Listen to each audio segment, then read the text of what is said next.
Here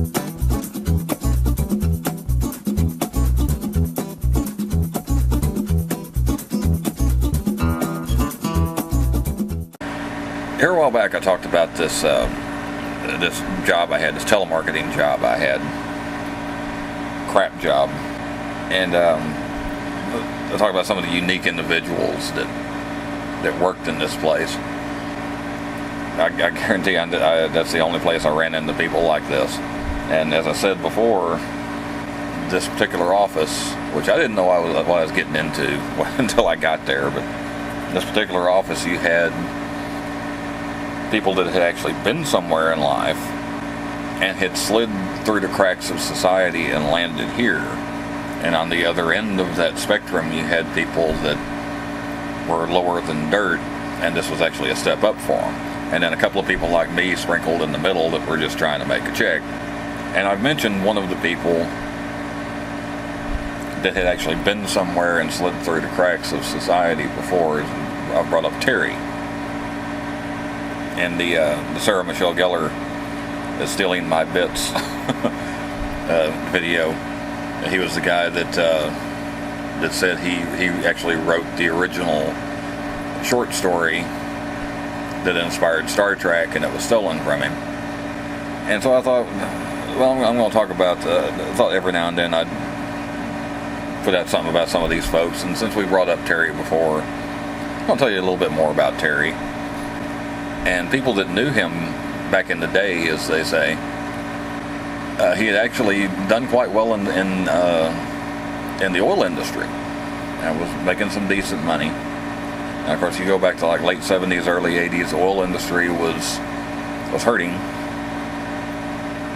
And Terry was married and had kids and all that. And I mean, I don't know exactly what happened. I'm thinking maybe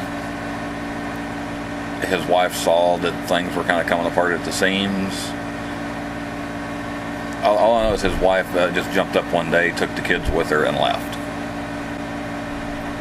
But they said that after that happened, he just kind of gave up and just, like I say, just slid down the ladder. And I think by the time I met him, you could tell he wanted to get his footing again. And he was a very well-spoken person. He was great on the phone because he had a very pleasant voice. Came off very confident when he talked. I guess the problem is when you actually saw him. Because while he still had that drive inside him,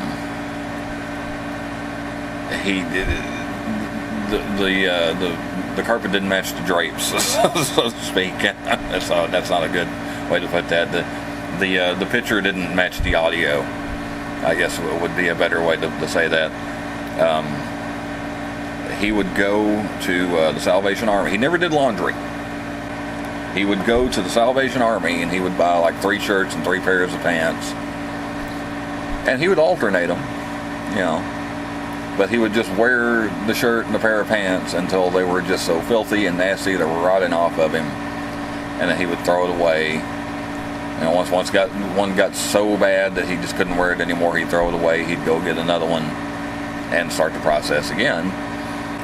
And so when he would try to inject himself into these business situations, he just didn't look the part.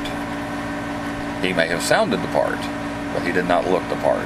And I know a couple of times that he actually kind of got his foot in the door while talking to somebody on the phone, but then couldn't put himself together well enough to make much of an impression once he was actually in front of someone.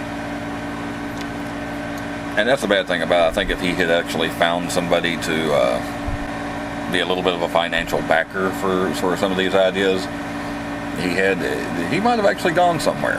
And I sometimes wonder if he had been able to get enough money together to at least get one decent set of clothing, and then actually, maybe sprung for some dry cleaning, which really ain't that much.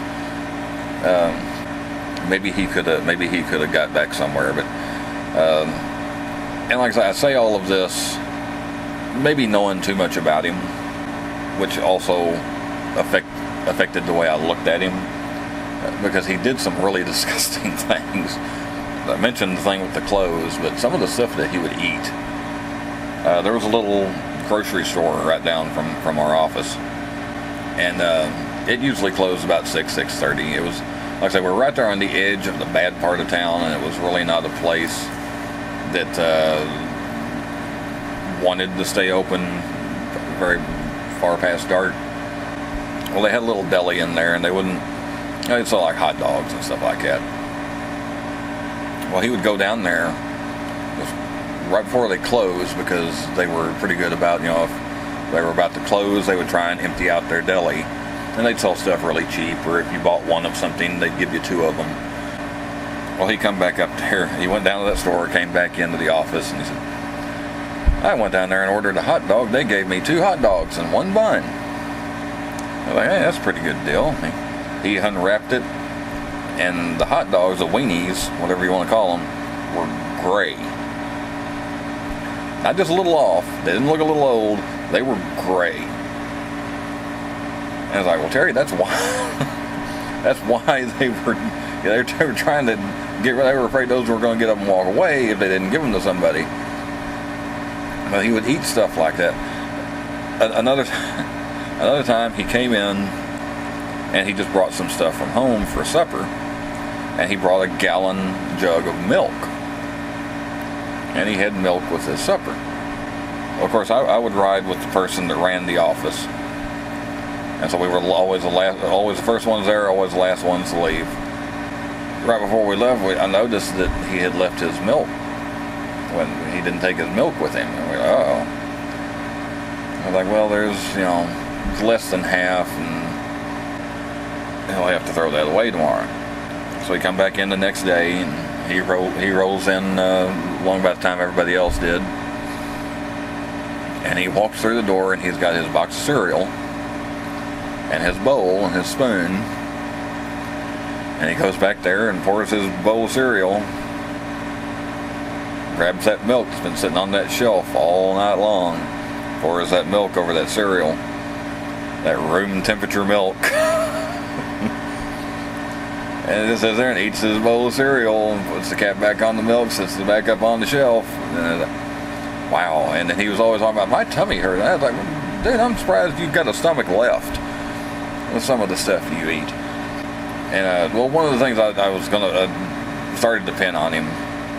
I can't really do that because when I very first moved to Wichita Falls, it just symbolizes the luck I was having at the time.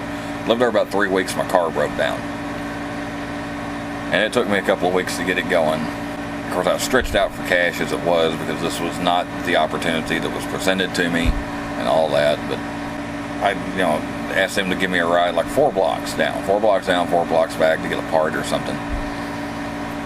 Like, give me a ride down here. Can you give me $2 in gas? And this is back when gas was 95 cents a gallon. So I was like, really, you need 2 gallons of gas to take me 8 blocks? Can you just run me down there?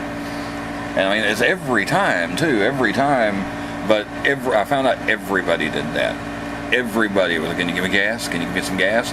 There's more on Terry, but this is already kind of running a little, probably stretching, running a little bit too long. But yeah, as far as I know, like I say, Terry's a good bit older than me. He's probably well into his 70s now, if he's even still with us. Last I knew of, I believe he had moved to Missouri with family, and he was having some health problems. He may not even be with us anymore, but he was definitely a unique individual. I want to say he was a nice guy. That's the thing about all of the people that worked there. Some of them had their problems, some of them wanted to wring their neck sometimes, but basically they were all basically good people. At least they were to me, to my face. Well, there's one story I may tell later on about Terry's roommate that kind of makes me wonder, but yeah, that's my Terry story. Just scraping the surface of the stories from that place. But Well, I hope you enjoyed my Terry story. I hope you enjoyed the ride. Thanks for watching, and I will see you next time. At McCartan, accident takes out the right lane. Delays are from Trail Lake Drive. Dallas County, LBJ eastbound at Abrams. A crash blocks the HOV and 2 left lanes. Coit is where things get heavy. I'm Becca with the ticket. Stick it up your tailpipe traffic. Next report at 5:10, brought to you by Deep Ellum Brewing Company, Sputo Bandito. The Ezekiel Elliott story takes a major turn. This ticket ticker brought to you by Account Temps.